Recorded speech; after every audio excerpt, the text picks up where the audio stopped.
14 নম্বর মোড়ের দিকে আসলেই দেখবেন যে এই যে পুরো মোড়টা ঘুরতে পারবেন না আপনি।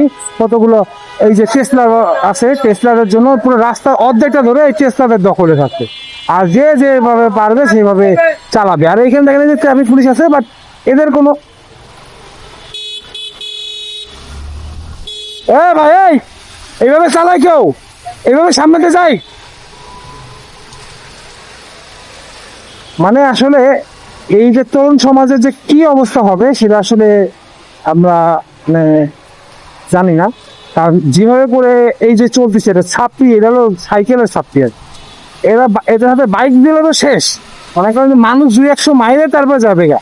মানে এই মাত্র যেভাবে করে টান দিল ভাই, আসলে আমরা রীতিমতো একটা খুব মানে ঘুণে ধরা একটা নষ্ট সমাজের মধ্যে বসবাস করছি।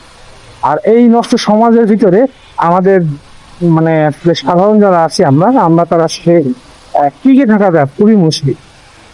দেখ, আল্লাহ এদের সবাইকে হৃদয় দান করুক এবং বুঝার তৌফিক দান করুক। সবাই ভালো থাকবেন, সুস্থ থাকবেন এবং বুঝা ভাইকার পরিবারের সাথে থাকবেন। আসসালামু আলাইকুম।